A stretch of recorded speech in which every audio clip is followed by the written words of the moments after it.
Hello, welcome to a deconstruction of Jordan Peterson's 12 Rules for Life. My name's Adam Pajoli, and I'm a philosopher specializing in the meeting place between post-structural continental philosophy and esoteric and spiritual occult ideas.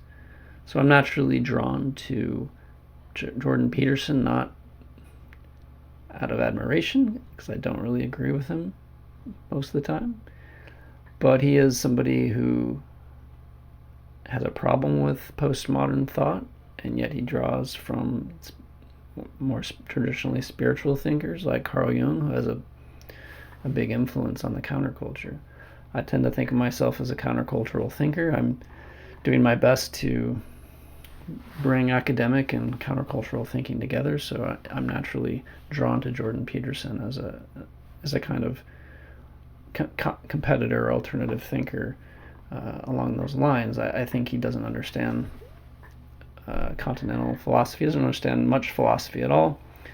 But I do have respect for the influence that he's had on the culture, even if I don't always think it was positive. I think he does have value. I think he helps young men a lot, and I respect that. I'm deconstructing his 12 rules because it's fun. He's fun to pick on, but I'm not going to do a close deconstructive reading like Jacques Derrida would do. I haven't read his books, honestly. I'm more familiar with him through the visual medium and secondary sources and the conversations about him. So whatever I'm saying here, I'm not claiming is definitive, but that's kind of part of the point in deconstruction. Deconstruction does, however, do a very close reading and tries to be very faithful to a text, even if it's in doing that it's teasing out new and hidden and other contexts and showing how they always refer to other contexts. So close reading doesn't mean faithful, because deconstruction questions whether that is even possible, because there's always other contexts that are involved in any reading. I'm personally more interested and influenced by Gilles Deleuze, and he tends to, rather than pull apart a system of thought and look at all the links to other systems and finding the inconsistencies and the gaps that open up by opening up new contexts, Deleuze tends to launch off from a thinker and reconstruct him in a different direction. So he tends to have a more affirmative approach, but I would argue Derrida has one as well. He's not a negative thinker. Most post-structuralists are influenced by Nietzsche. This is something curious with Jordan Peterson, because he equates postmodernism with a neo-Marxism as opposed to basically a post-Nietzscheanism, which most people would agree it is. Nietzsche, Heidegger. Heidegger famously started this destruction that became deconstruction with Derrida. They're not anti-Marxists, but they're not Marxist in the traditional sense. And a lot of Marxists hate postmodern thought because it's questioning some of the big meta-narratives that Marxists and other modern thinkers take for granted. They do like Marx, and there is something to what Jordan Peterson says, where he says that, well, Marxists had to kind of take a second, take a step back and think about their project after the failures of 20th century Marxism. And so there is a critical theory thread where it's influenced more by Freud, I would say.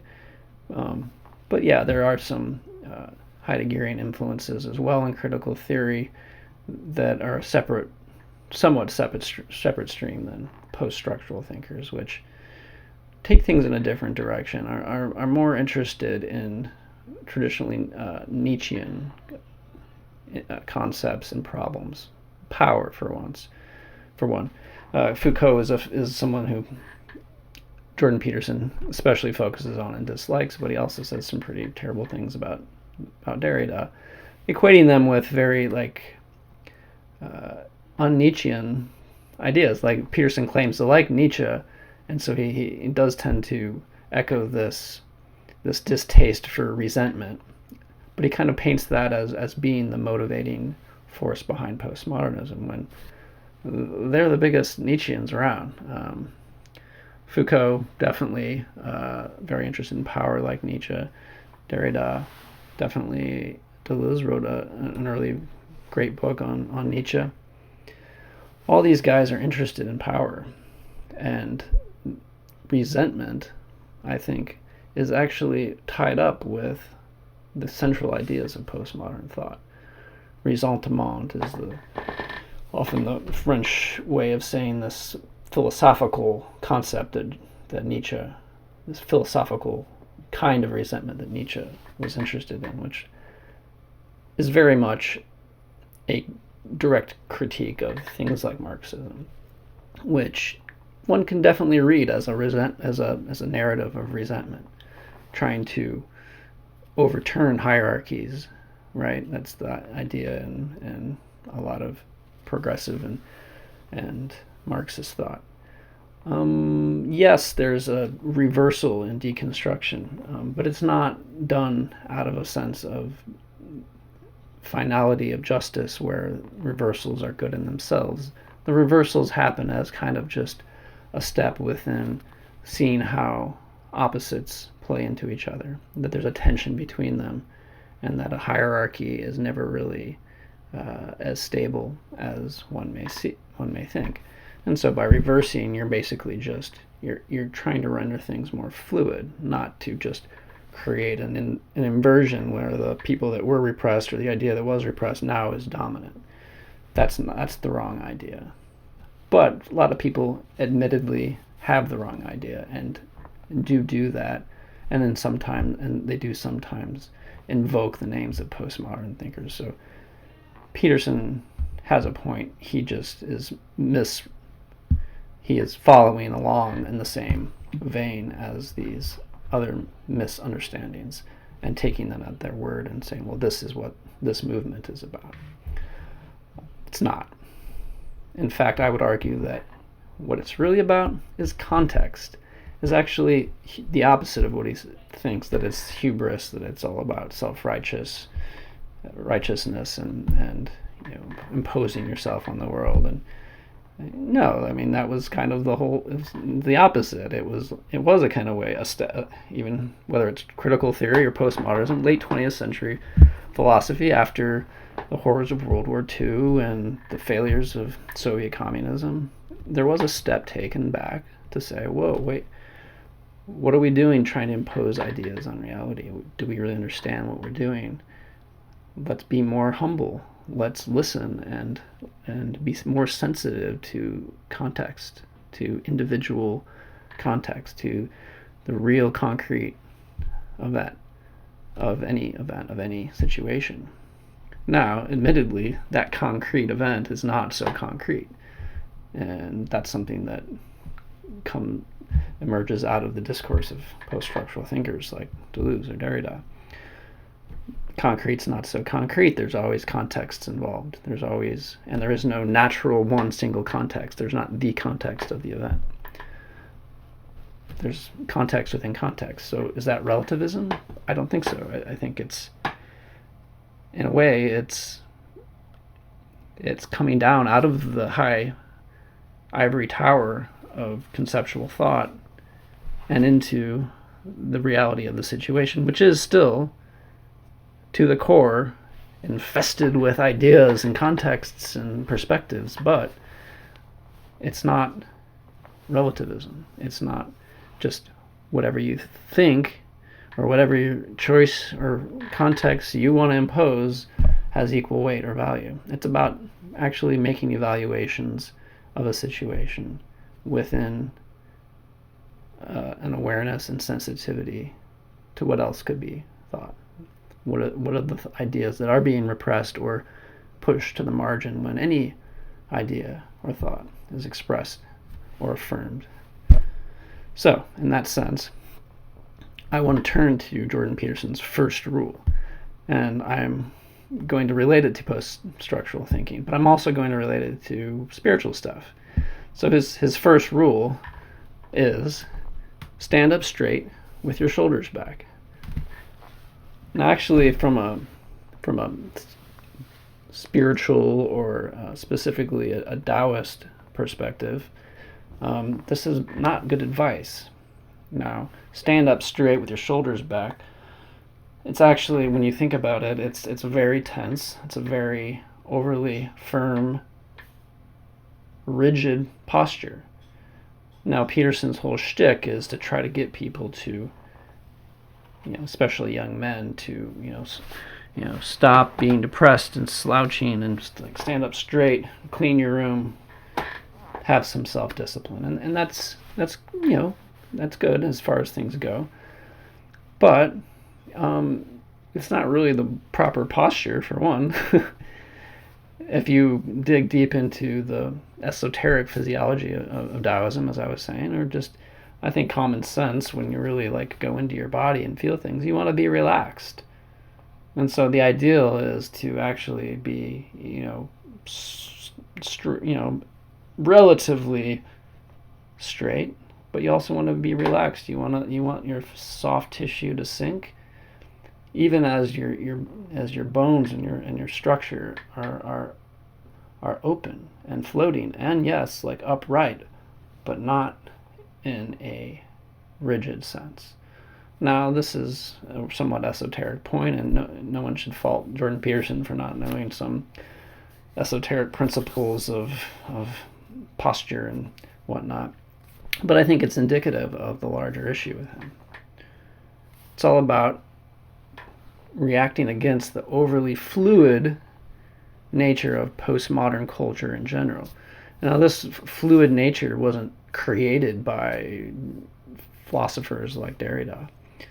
They're commenting on it, and they're actually learning from it and creating ideas based upon it, but it's not their creation. Postmodernism is not a movement of philosophy or even culture. I mean, it's a trend, but it exists alongside modernist developments, pre-modern, like Christian, all these things still exist in our world and even in Western culture. But postmodernism is a theme and a trend within our culture or we'll say towards a more fluid, less rigid structure of principles, ideas, traditions. Everybody's not necessarily a relativist these days, but they are more aware of how context determines truth. That things are a little more difficult to just say what's right or wrong or true or false, because things are more complicated. So I prefer the definition of postmodernism put forward by a computer scientist and theorist, Paul Cilliers, who just basically equates it with complexity. Complexity theory is another genre of academic discourse. It comes out of systems theory and multidisciplinary thought in general. And it's all about understanding that everything's open systems. Even the most controlled system has its leakage. And this is a theme in Derrida as well. There's no complete system, no complete text. Gilles Deleuze, on the other hand, takes this and turns it into a whole metaphysics, a whole system of understanding the world. In a way, this is very pre-modern or modern to have a kind of a specific system of thought, but it's still considered postmodern and very similar to Derrida in a lot of ways, because it's a system of thought based on difference. It's a creative take on the world, that the world is always in a process of creating reciprocally between all of its modes. So it's not a static thing. There's no universal one truth, but there is a truth of the relative. There's a truth within contexts that we can determine and map out, or at least sketch out in creative and dynamic ways. His second rule, number 2, treat yourself like someone you are responsible for helping. Okay, well, that's good. In itself, I can't. Any rule or principle is going to have its dark side. We can't fault Jordan Peterson for someone like me being able to point out some contrary situation where the rule doesn't apply. But that's kind of the point. That's the point with rules. And it's not that we shouldn't have them. It's not that his push towards having more strict discipline and rule-like structures in society is bad. But what I'm going to put forward is that the idea of principles is better. And this is something that is, for instance, in Gildalu's, there are definite principles involved. But they're always changing form for every context, right? So it's unlike a rule, which tends to kind of dictate the context. Principles depend on individual understanding, fluidity of context. So again, there's this dynamic tension between the flexible, fluid, and the firm and structured. And ideally, both in Taoism, as I was saying with the posture issue, both in the physical and esoteric and energetic, but also in the conceptual realm, these things are important. Having fluidity, sensitivity to context, is what actually allows you to be true to your principles. Because if you're true to a rule, you might not actually be true to the spirit of the idea, which I think is better termed a principle. Because a rule always has exceptions. This one included. Good, but it's good, But all rules have their dark side. Helping.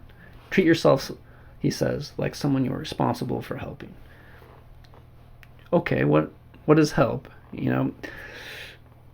Maybe it's not such a good idea to take pity on yourself and feel like you need to help yourself. It's good, of course, to have compassion for yourself. Yes.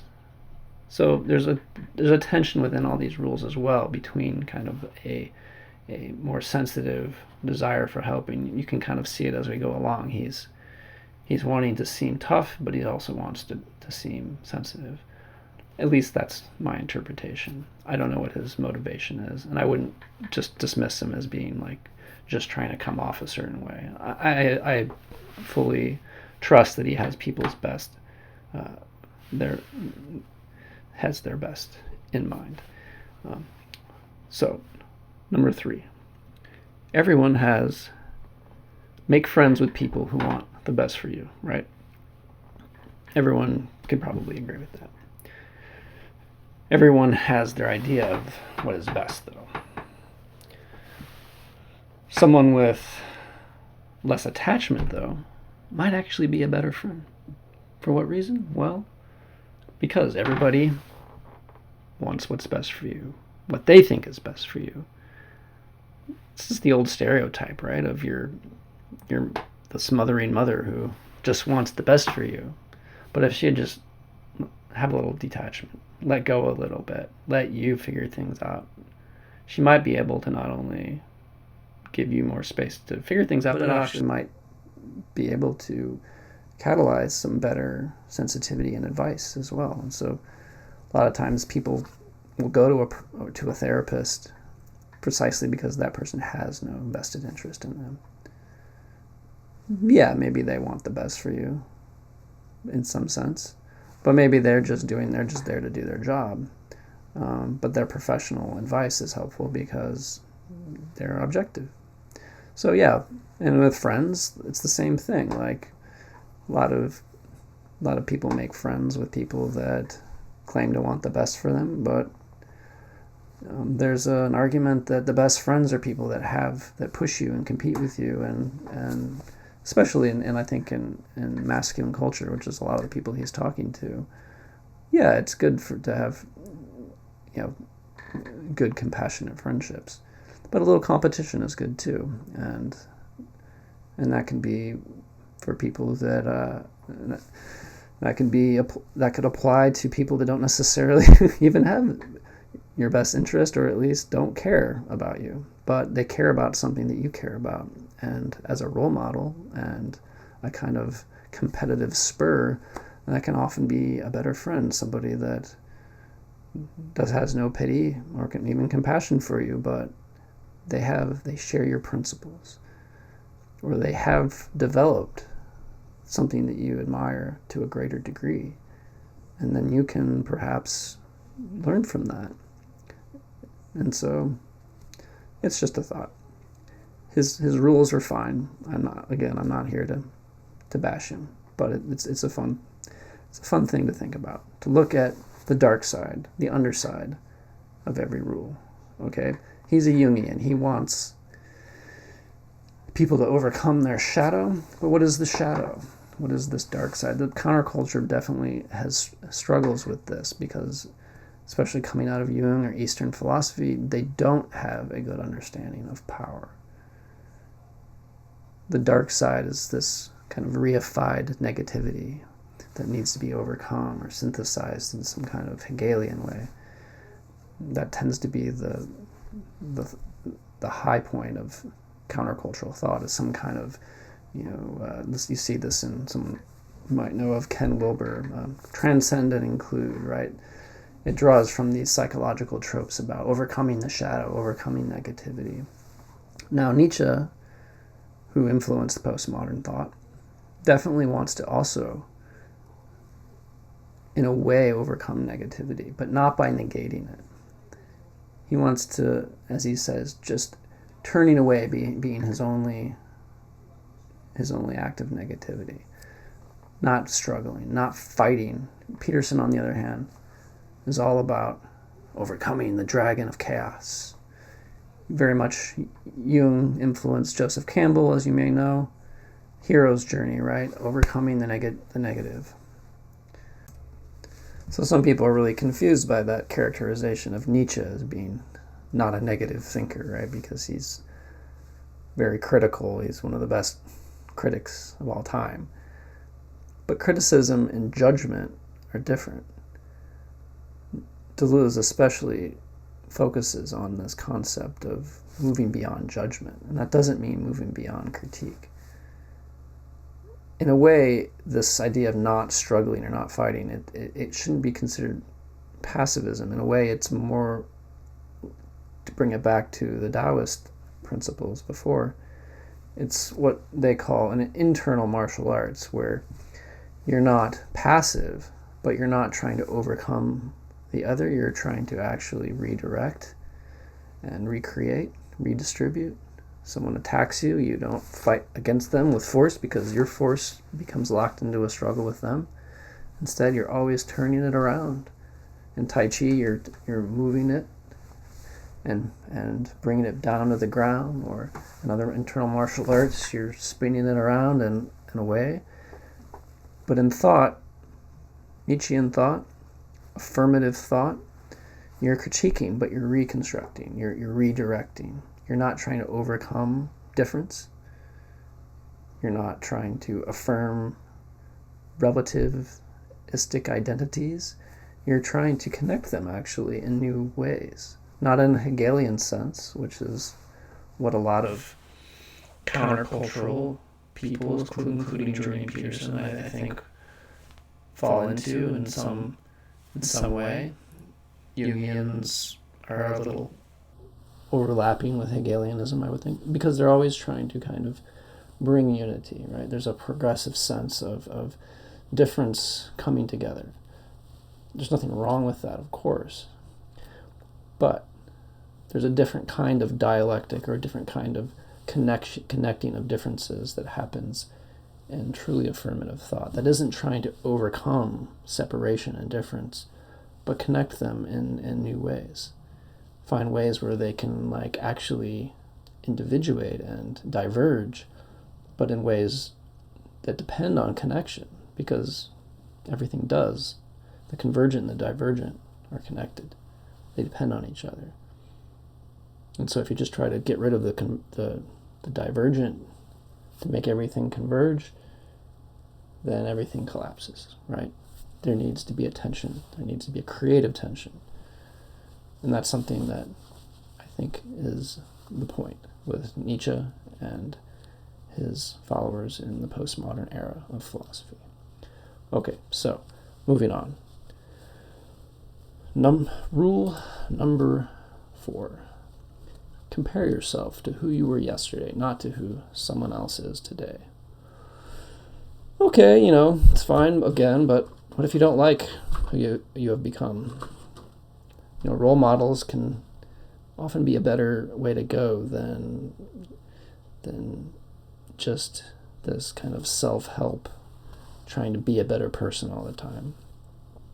Nostalgia, compassion, they have their place, but maybe they're not as good as principles, right? As trying to actually become something, not constantly comparing, even if, comparing to yourself in the past. It's better than jealously trying to, he's so worried about this competition of resentment of people wanting what other people have. So don't worry about them, worry about yourself. Sure, good old-timey advice, but better, I would say, to stop comparing. Again, this is the Nietzschean point. Stop struggling, stop. What Nietzsche would say is there's a struggle of over-established values when there's resentment, right? Everyone's trying to get a piece of a limited thing, like the attention on the internet or something, instead of creating their own values, which is Nietzsche's really central principle that Deleuze especially takes with and really expands upon. Okay, so rule number 5. Do not let your children do anything that makes you dislike them. I don't know about this one. I don't know. I feel like this is overly authoritarian. It really should. I mean, I get what he's saying. You want to like your kids, and you should give them some structure. Sure, like that is a problem with parenting in this day and age. It's hard to have enough authority in order to protect them from all the divergent and potentially problematic, chaotic, and even dangerous influences that are out there in the world. And so, do your best to instill your principles and values into your children. Sure, I get it, but the way he puts it, I think this is one of his worst rules, I think. I think it just sounds too authoritarian. Don't dislike your kids no matter who they are. I bet if you tried to like them, and even if you already dislike them, and is it too late? Did they already do something that pissed you off? How about you try to figure out what makes them the way they are, and maybe something better will come of it than just feeling like you failed at instilling your rules, right? Okay. Number 6, set your house in perfect order before you criticize the world. It's kind of one-sided, again, it's the same thing. Focus on yourself, don't worry about it. But, Rudolf Steiner, a spiritual thinker I like a lot, has a more kind of reciprocal version of this, where he has that idea, but he includes the opposite. And I think that's good. That's getting more postmodern, not because it inverts something, but because it's showing how context changes the meaning of things, and that to really get at the core of a principle, you kind of need multiple sides of things. You need multiple contexts to really get the feel of it. And so the quote of Steiner's anyway is like, you really want to know yourself. You want to take a real interest in the world. Sure, if you really want to understand the world, you got to look within. That too. They're both important, right? Makes sense. Okay, number 7. Pursue what is meaningful, not what is expedient. Okay, sure, but the search for meaning is really, I think, ruining our world too, right? Sure, people should look for deeper meaning and not just do what's easy, but also people are constantly trying to struggle for meaning now, and it's making a really chaotic world, because now it's not about, everybody's in the bourgeois world anyway is pretty comfortable, but they really want meaning, and so it's not so much about struggling over the means of production as it is about struggling over attention, right? And attention makes your life feel meaningful, but think of all the hell that's produced because people are trying to get more attention, more meaning. But again, he's not trying to be super deep here, or maybe he is, I don't know, but it's a pretty understandable point. I just think it's something that should be rounded out a bit. Okay, number 8, tell the truth, or at least don't lie. Sure. Long history in philosophy. Immanuel Kant said even white lies no good for all his silly reasons. And I don't want to go into all that. All I want to say is that the truth is not relative, but there are many different truths, right? And some are more important than others. And maybe if you looked a little harder at some other truths or deeper truths, lying wouldn't even be a temptation. I think a lot of times people lie because the truths say their true feelings are hurtful to another person. They don't want to hurt them. And that motivation for lying is good. Actually lying, maybe not so good. But maybe that motivation could push them to find a deeper truth that was coming from love and it wouldn't hurt somebody, as opposed to just in a rigid way telling your truth, speaking your truth, battling against the lies. Again, it's a very stark black and white point of view that I think leads to a lot of rigidity, and I think that's, again, the underlying theme here is he's preaching a kind of rigidness against what he feels like are the breakdown of values in the postmodern era, which I, again, sympathize with, but I don't think it's because of philosophers. It's an aspect of the complexity of our society now, and it's not necessarily a bad thing. We do need to find our principles, but it's not about finding rigid rules to shore up this overly relative and overly fluid system that we're now faced with in this day and age. Okay, number 9. Assume that the person you're listening to might know something you don't. Well, hey, there we go. That's very postmodern. And people even said that Jordan Peterson's very much a postmodern thinker. I would agree. You can't help but be in the postmodern age, because that's what postmodernism is. It is the world we live in. And yes, there are modern aspects and pre-modern aspects going on, but even they're colored by all these postmodern themes. So even someone like him, who's somewhat confused about whether he's modern or pre-modern, Christian or liberal, as so many libertarian-styled thinkers are, he's also postmodern. He's also very much aware that there is a multiplicity of truths out there. He just wants to make sure it doesn't slide into relativism. But he says here, maybe, someone that you may disagree with, maybe you should listen to him. Well, yeah, of course. So I would say this is a good rule. But my only inversion of this rule, though, is that yes, you should listen, and maybe some people have something you should know. But I think it's better, really deep, to understand really deep listening is not so much about knowledge. It's not so much about discrete things and ideas and perspectives, as much as understanding the context, which is admittedly a broad and infinite thing, but getting some feeling for why you are hearing what you are hearing from somebody, right? Listening in the right way, listening with what contexts in mind.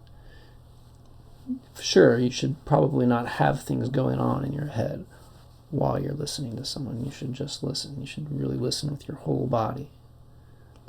But if you're really interested in this lesson that they have for you, this thing that they're going to teach you, And then again, it tends to be this kind of tension between beliefs, your beliefs versus their beliefs. Do I believe them or do I disbelieve them? Well, I'll give them the benefit of the doubt. All this kind of distracts, I think, from a more fluid form of listening. That's not about believing, not about learning a lesson necessarily, as it is about understanding the connections between everything, between you and the other person. The ideas that are giving birth to the situation, and that might have actually nothing to do with what you're actually talking about, or at least what you're talking about, or what they're trying to convince you of is just a distant sign of some deeper thing that's going on that you actually will, I think, be more aware of if you're open to it and actually listening with your whole body and not caught up with, I don't know, I watched Jordan Peterson, and he's always like, he's really like trying to struggle with the person, even if he's trying to be polite. You know, he it's always this kind of back and forth between discrete subject positions, you know, instead of really just feeling the situation and the context. And often, I think he would see that he has a lot more in common with people than he assumes. Okay. So, 10, be precise in your speech. Well, there's no precise speech, basically. Yes, try to be as careful with your words as you can, of course. And honestly, like Derrida, deconstruction, I think he is even more belabored. He's always just, if you've ever seen any videos of Jacques Derrida, very, very sensitive to the proper, correct word. Greg Desailly, the deconstructionist that I interviewed in my last video, met him once, and I think he even says this in the video, that Derrida was just very, very careful with words, and he didn't even like the word individual, even used in a common way, because of, you know, all the connotations. So I think this is going overboard, and it's not just a question, though, of style. I really think it's important to understand the poetry of language. You don't necessarily have to speak in explicit, poetic, metaphorical terms all the time, but I think understanding that there's an ambiguity to language, and this is a theme in deconstruction. There's an ambiguity, a metaphoricity that's unavoidable. And so, yes, precision is important with, you know, making sure you mean what you want to mean, but also just be aware that there's always imprecision that you cannot avoid through this kind of maniacal anxiety about being understood.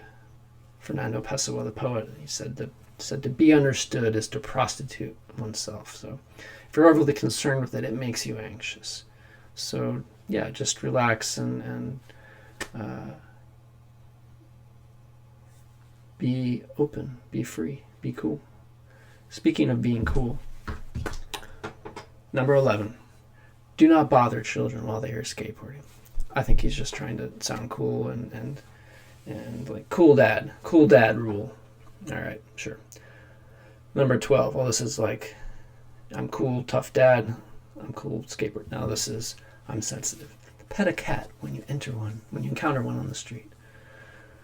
So yeah, the masculine and the feminine, the tough dad and the sensitive guy. You know, I think he's just throwing these at the end to reaffirm that.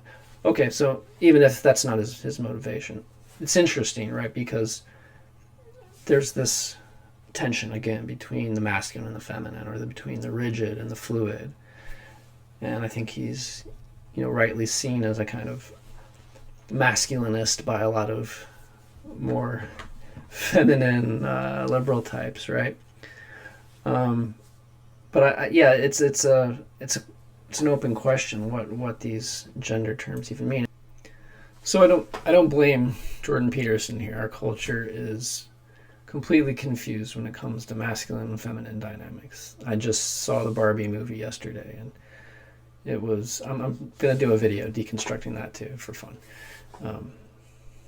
I think we're trying. I think people really want to bring the masculine and feminine together, but at this point, it's just not happening in the culture at large. And I don't think Jordan Peterson is helping here. He throughout these rules, I think he is trying to kind of balance the sensitivity and compassion with a kind of masculine sense of order and structure. But in contrast, I'd like to point out, this time I want to go to the East, but in Buddhism, actually, this time, because they have a saying that wisdom is feminine and compassion is actually masculine. And it's an interesting idea, I think, because it points out how compassion is actually really about detachment. Women, the feminine, at least, whatever women are, but the feminine is very empathic, but that doesn't necessarily mean compassionate, right? We can really feel other people's feelings, and that can actually make us really care about them, but that can also make us biased and perhaps not compassionate in a way. A lot of domestic arguments come about because we feel the other person's feeling too much, and we don't know how to step back and to be neutral about it. The real balance, and that's teased out in Eastern thought, Buddhist or Taoist or otherwise, is to integrate the yin and yang, the masculine and feminine. That comes about when we're able to really feel everybody completely, to truly listen, to truly feel without being overcome, without being overwhelmed. And that takes a detachment, right? So if the masculine is too detached, then it's completely out of touch with the world and with the feminine. But if it's too involved, in the sense that it can't hold its own, it can't hold that structure, then it's just fighting and bitching and competing, and it's in a way it's in the Taoist philosophy of the I Ching, it talks about the yang being heaven and the yin being earth, and if the yang gets pulled down into the earth and they become equal warring powers, it's bad, it's evil. That they're both important, they're both equiprimordial, but there always needs to be some kind of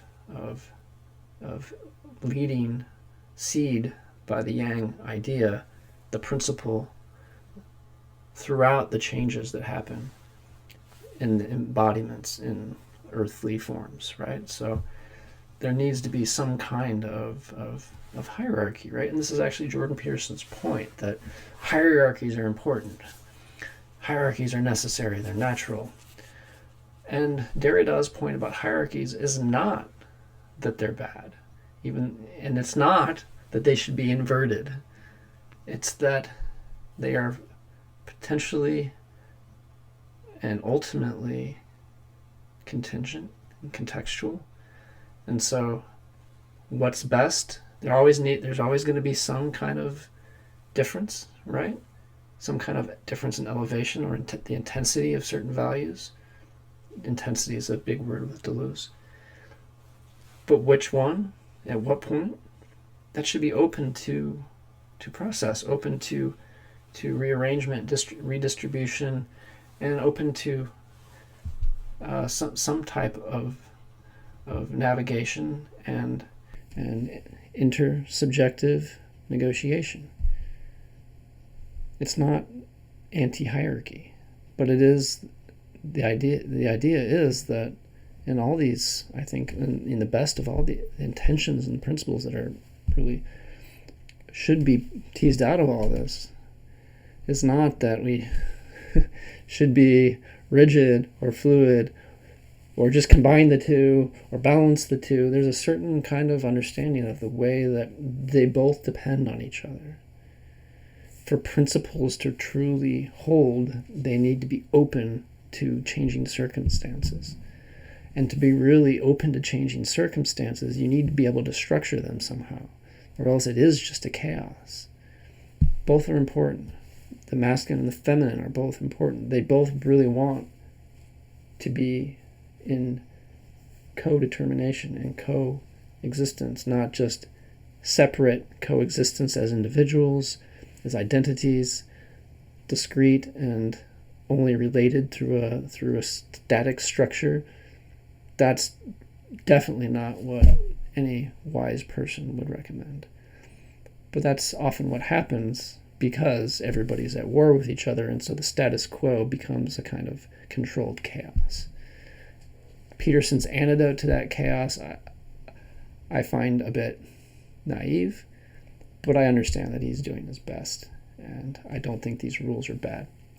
But they are a fun way to talk about maybe some deeper principles that he anticipates, senses, wants to embody, wants to explain. But he's struggling internally. You can see it, and it's okay. We love him anyway, and he's got a place and a point in culture, and no one should demonize him.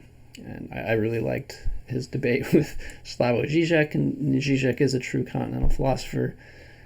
He's influenced by Deleuze, even though he's a Hegelian, but he did very much what I think Deleuze would do. Rather than debate him, he basically took his very insular struggle with this shadow of Marxism that he based on the small Communist Manifesto text, and he just ignores it, and he just, again, the Nietzschean turning away and affirms something different. Affirms and creates something that could, if you watch the debate between the two, Peterson just looks confused and awestruck almost. It's like, how do you do it diffuses that kind of conflict when you're creative, right? When you're open and sensing where someone's at, but then you're not trying to negate it. You're trying to open it up to something more. And so that's what I tried to do here a little bit. I hope it was all right. All right. I'll see you soon. Peace.